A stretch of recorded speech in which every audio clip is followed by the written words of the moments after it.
Deep in the dense forest, where the sun's rays barely penetrated through the dense foliage, lived 10-year-old Ethan with unruly brown hair and hazel eyes. His family moved to a wooden house on the edge of the forest 3 months ago after his father, James, got a job as a forester. It was their chance to start a new life after the death of Ethan's mother. It wasn't easy for the boy at his new school.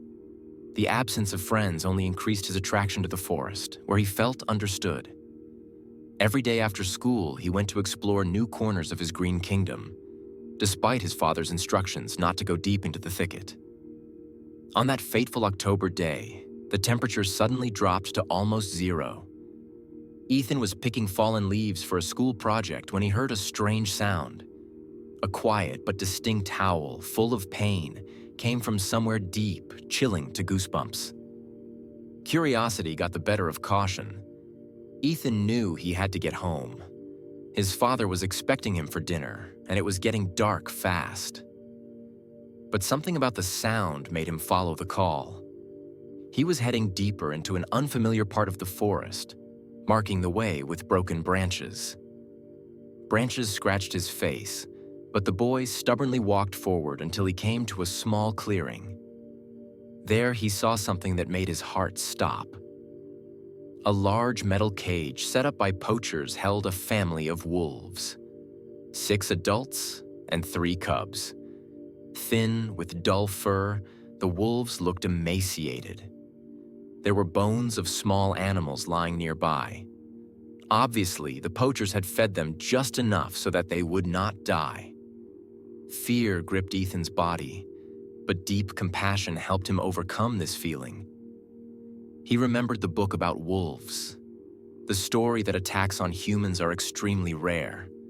The boy understood that he had to act quickly. Without access to water and food, the animals might not survive the cold night. The lock on the cage was simple but sturdy. Ethan took out the pocket knife his grandfather had given him and started fiddling with the lock. The wolves watched warily, but without aggression, as if they understood his intentions. The smallest wolf with a white spot on her forehead was whimpering softly, clinging to her mother. Finally, the lock gave way. Ethan took a few steps back, opening the cage door. The adult wolves came out first, sniffing cautiously. The cubs limped after them.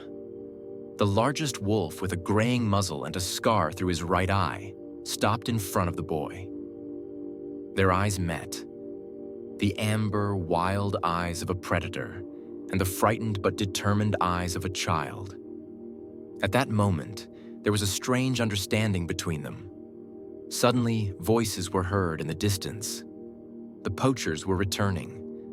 The wolf, as if realizing the danger, turned to the pack, and they all disappeared into the thicket, leaving only footprints in the first thin snow.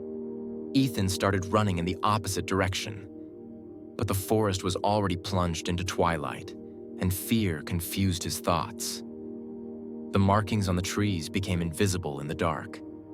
After an hour of fruitless attempts, the boy realized the bitter truth. He was lost. The cold was bone-chilling. Ethan found a small depression under the roots of a fallen tree and tried to keep warm by hugging himself, but his teeth were chattering from cold and fear. The temperature dropped to -5, and his lightweight jacket was not designed for such a cold. A gunshot rang out in the distance, echoing off the rocks. Then another one. The poachers, having discovered an empty cage, hunted the freed wolves. Tears flowed down Ethan's frozen cheeks. He had saved the animals only to put them in even greater danger. Exhausted by the cold and guilt, the boy leaned against the trunk of a tree. My fingers were already numb.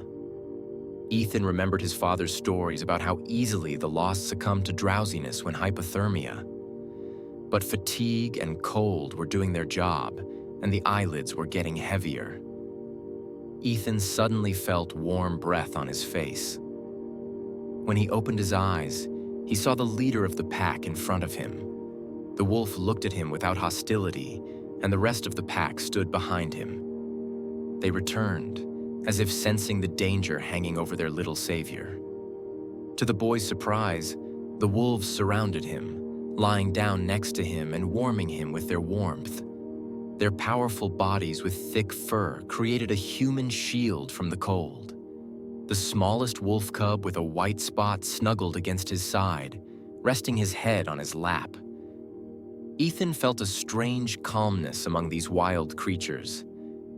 He remembered an old Indian legend about the sacred bond between wolves and humans. The night dragged on for a long time. Twice the pack rose when footsteps were heard nearby. The poachers continued their search. The mother wolf even brought Ethan a piece of meat, a frozen rabbit. At first, the boy did not want to accept this gift, but hunger got the better of him. At dawn, he was awakened by the noise of a search party. Ethan's father, the local sheriff, and volunteers had been combing the woods since the evening. James, who hadn't slept all night and had aged a dozen years in those hours, led the search. As the humans approached, the wolves rose, ready to leave. The leader took one last look at Ethan, and the whole pack disappeared into the morning mist, leaving only a chain of footprints in the snow. "Dad, I'm here!"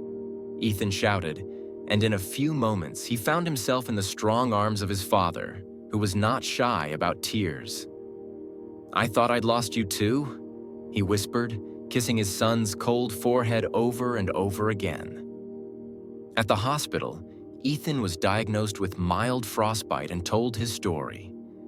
At first, they didn't believe him, but the dogs found an empty cage and numerous wolf tracks around the place where the boy was found. The story quickly spread around the neighborhood. Local authorities have organized patrols against poachers, and a criminal case has been opened. The reserve where Ethan's father worked has received a government grant to expand its borders to include the wolfpack habitat. At school, Ethan's attitude changed. He turned from a quiet outsider into a hero. But the boy himself knew that the real heroes were wolves. 3 months later, walking through the woods with his father, Ethan noticed a familiar figure at the edge of the forest. The leader of the wolf pack watched them from afar, his gray fur blending into the snow. The cubs were frolicking nearby. Among them was the one with the white spot on his forehead, who slept next to Ethan that cold night. James froze in surprise as he watched the wild predator and his son exchange a long look of mutual respect. And then the wolf turned around and disappeared among the trees, leaving behind an amazing story about how one act of kindness can change the lives of both humans and animals, reminding of the unbreakable bond between all living beings. There were tears in Ethan's eyes, but they weren't tears of grief. They were tears of deep happiness.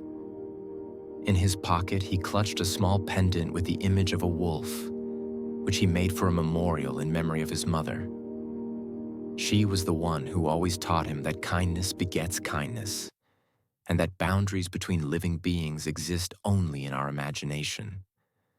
Sometimes mercy returns many times more, even if it comes from those whom we used to consider ruthless predators.